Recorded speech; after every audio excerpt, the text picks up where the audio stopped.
Some of you may be wondering why you're here. Huh?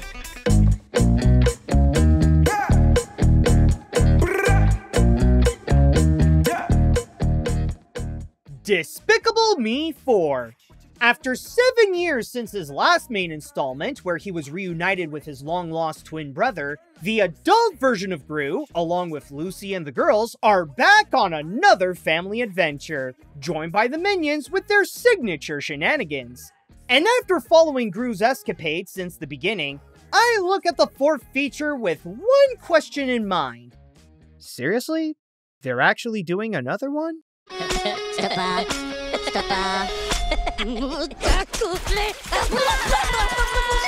Now, don't get me wrong, I actually like the Despicable Me movies. I think they're so far some of the best films from Illumination. I'll even say that I enjoyed Despicable Me 3, especially when it has some of the Minions' funniest moments.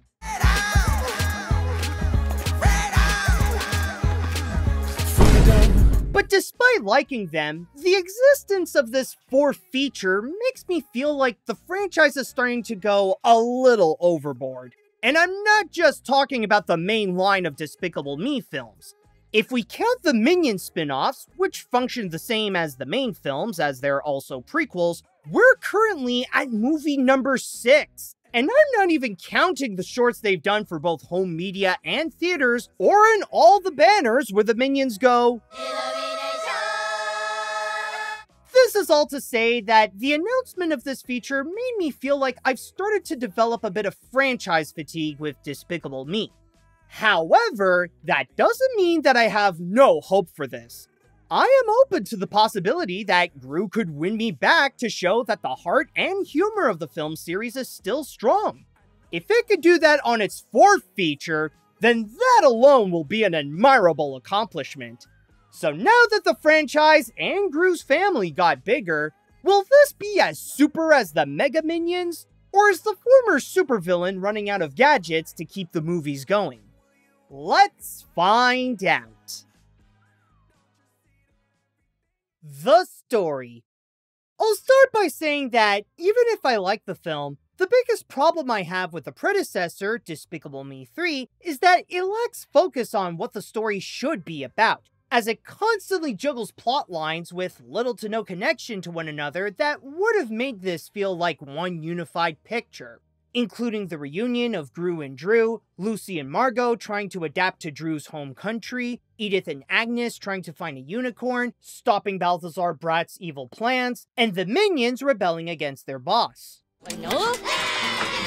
Minions!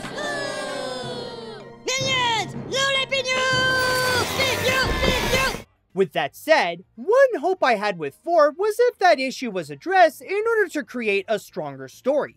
And the answer to that is... nah, not really.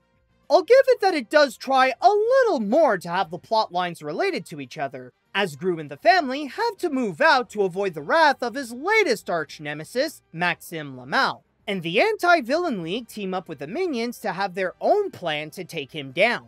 Settle down! Thank you. It's time to get you out for some real-world trading. However, one thing that unfortunately hasn't changed from before is how it lacks focus. So much so that it's honestly questionable if this can legitimately be considered a story.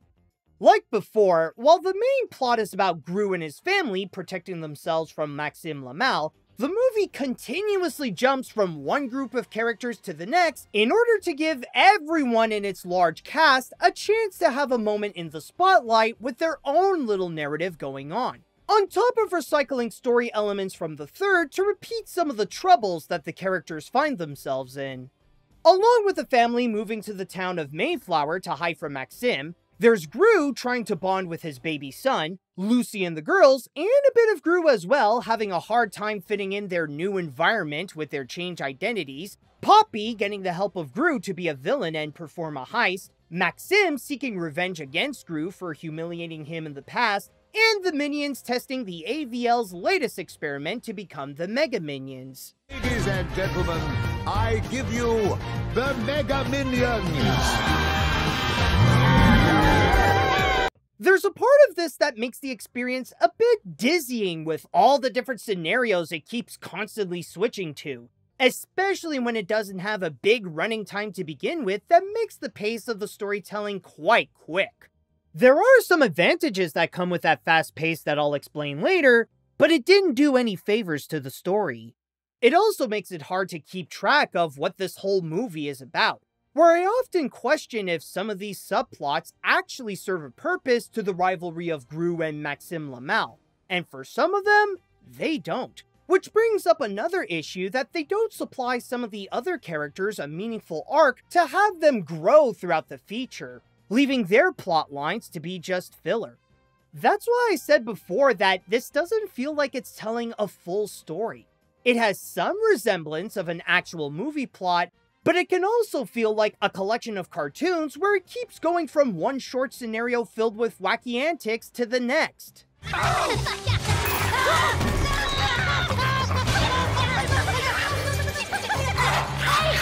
But I'm sure for some, it's not a big surprise that storytelling is not among its strengths.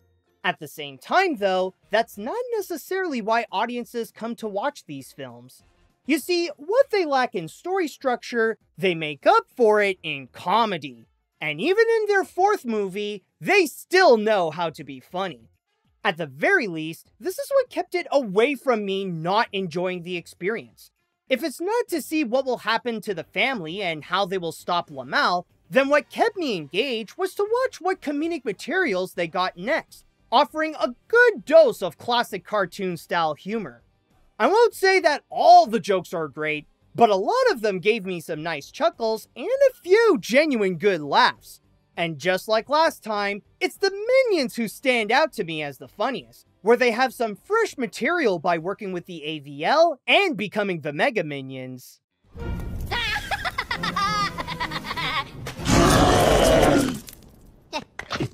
Thank you.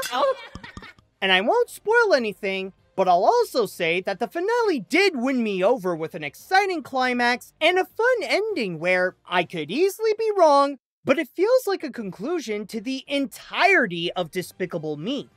Unfortunately, the franchise did not learn how to improve their storytelling skills, and the story in the fourth film is honestly messy. However, it did serve its purpose to be both engaging and funny. It kinda knows that it's not good at telling a story, so if it can make you laugh, then it did its job. The animation.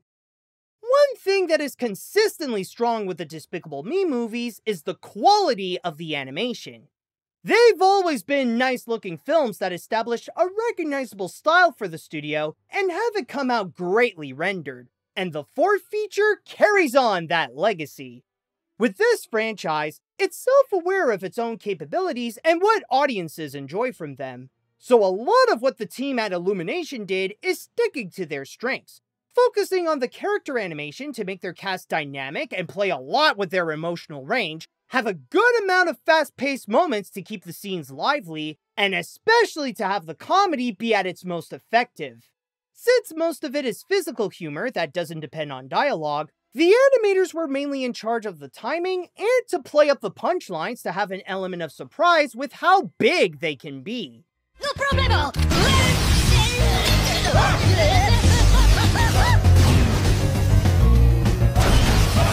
There is also a bit of an expansion with the designs to help grow the world of Despicable Me. These include Mayflower, the high-class town that shows a bigger scale of the spiky architecture and the caricatured people that live in luxury, and Lycée Pabon, Gru's old high school for villainy that shares its style with a medieval castle and has moments to highlight other supervillains who attended. Ho ho ho! Well, well, well! Look who it is! If it isn't Gruza the loser! Well, if it isn't Maxime Le Mal. But I must admit that writing this part of the review is difficult, and this is honestly due to one criticism that I have with the animation. It's not a major problem, and it doesn't take away from the quality that it presents, but since we are at movie number 4, there's not a lot of significantly new elements in the film.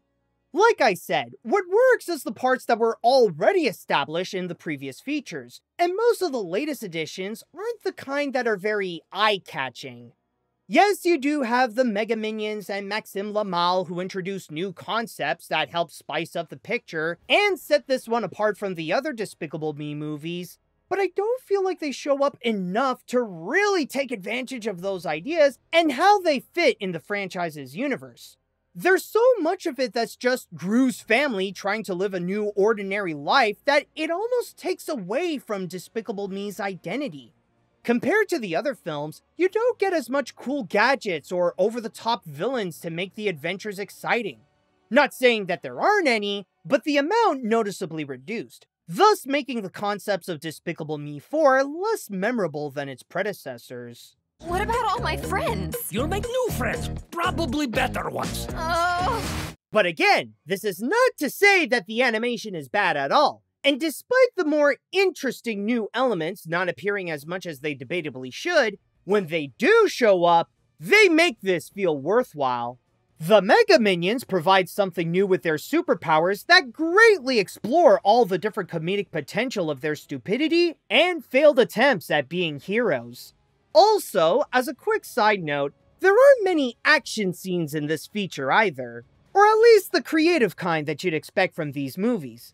But when they do happen, like in the opening scene and the end, they help make this thrilling by raising up the stakes and take advantage of its fast pace while showing off Maxime Le Mal's abilities and how far he'll take his villainy. This is also part of the reason why I noted that the ending was one of the best moments. The climax put the movie back on track when it felt like it was lost for a while. Maxime Le Mal has escaped from prison. I'm coming for my revenge, Gru! In terms of the visuals, a lot of it is the same and doesn't do as much as it probably should to make the most out of its new concepts. But even with some of that repetitiveness, it's still well crafted and capable of grabbing people's attention whenever it got some action going on and delivers some comedy to make people laugh. The animation sticks to what it knows, but it still does a good job at it. The characters. Yes, not a lot has changed with Despicable Me since we saw the last movie, but there are some upsides that also come with seeing the former supervillain and his family now settling in their new home. Another element that returned in this film that is usually one of the franchise's better aspects is the voice acting. Even by the fourth feature, the performances given by Steve Carell, Kristen Wiig, Pierre Coffin, and more still sound enthusiastic and make the most out of the materials they were given to deliver some fun performances and deliver some heart to their characters to show that they are a genuine family that cares for one another. Okay, enough! I don't make people awkward or uncomfortable. I'm very comforting. I'm like a nice meatloaf. I'm pretty delicious. And speaking of that family, let's begin this with Gru, whom on top of protecting his family from the film's bad guy, he tries to make a connection with his new son, Gru Jr. At first, I was a bit worried of that new addition because it would come with a dark implication. That Gru, that he would fall into that trope of being the anxiously overprotective dad who focuses too much on the safety of his new kid. Surprisingly though, that's not really the case. Sure, their roles in the story are pretty obvious in the direction it ultimately goes, but the dynamic between Gru and his new kid is more like a classic slapstick duo, where the baby plays the practical jokes on his dad, while Gru is the butt of them by falling for his tricks. It's honestly a refreshing take on the father-son dynamic that emphasizes more on the comedy, while not taking away the bond that they grow throughout the film that plays a role in the heart of the feature. I know you love your dada. Go on, say it. Dada. Dada. Unfortunately, I cannot say the same with the women of the family. Lucy, Margot, Edith, and Agnes just show their personal struggles with adapting to their new environment, and not given much to do with contributing to the film's main plot. As for the minions, I can arguably say the same with them where they don't do much to assist the story. However, their presence in the picture is more meaningful because of how they supply the majority of the movie's comedy, and I think they're actually pretty funny. And this might be a hot take, but I feel like they work better in the Despicable Me movies than they do in their own spin-off films. Not only are they used sparingly here to make the most out of their moments, but they're also given better materials when set in the modern times. The Mega Minions is a great example. Playing around with the new technology, now under the leadership of Silas Ramsbottom, and use their new abilities to show all the ways they bring chaos to the world.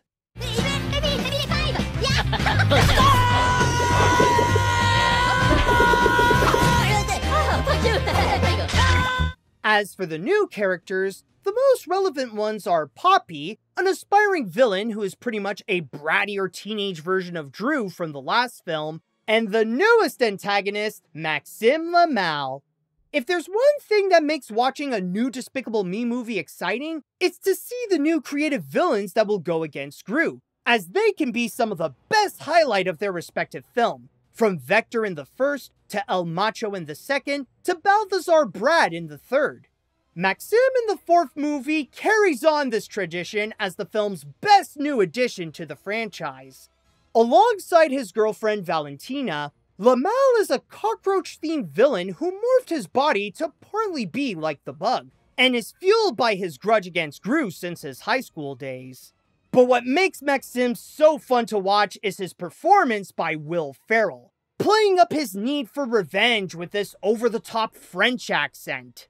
You look magnificent! Yes, I know. What did you think, huh? I was going to look like a bored loser with a dad bod? It honestly makes me wish he showed up more often to maintain the story's focus, and to see him more in action where he actually carries the spirit of the franchise more than Gru does in this. Also, Will Ferrell is so good that he'll make you forget about Megamind. And considering what he became in the sequel, I'll gladly take anything to make me forget about that movie. It's true that some characters were not given much to do in this, other than to clarify that this is a Despicable Me film, but when they do have a meaningful role, they help supply the fun and the comedy that people love from the franchise. At worst, they're just forgettable filler, but at best, they make the movie a good time.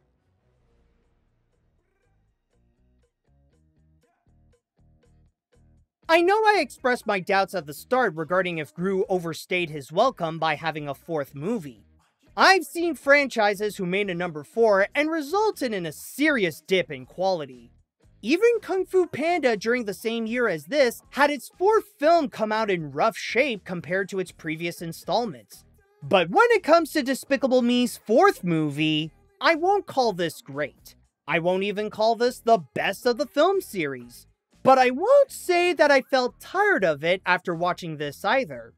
Despicable Me 4 passed one of the toughest challenges for a movie franchise by presenting that Gru and the Minions can still be enjoyable after their trilogy. While it may have some issues along the way with an unfocused story that doesn't know what to do with some of its characters, it makes up for it with great voice acting, nice animation, a fantastic new villain, and its signature comedy that can still deliver some laughs. Rather if you'll like this movie or not will highly depend on how you feel about the Despicable Me films. If you still enjoy them along with the Minion movies, then you'll most likely have a good time with this one too. However, if you're not a fan, or you think most or even all those follow-ups are unnecessary, then safe to say that this won't change your mind.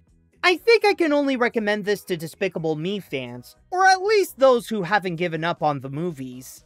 But one thing I can recommend to everyone is to hit that like button and subscribe to my channel to check out some more reviews and other cartoon-related videos. After everything I said, I think I'll take back my statement of feeling franchise fatigue. Even at their fourth movie, they still find ways to pleasantly surprise me. Like how they snuck in a diss track towards Drake.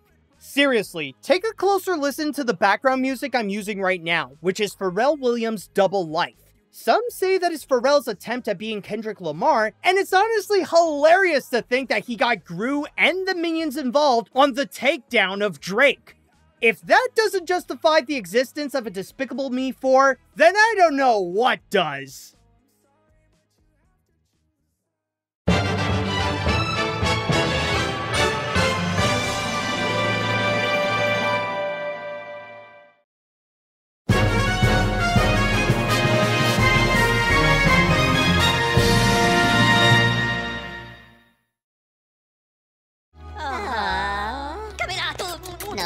Nope.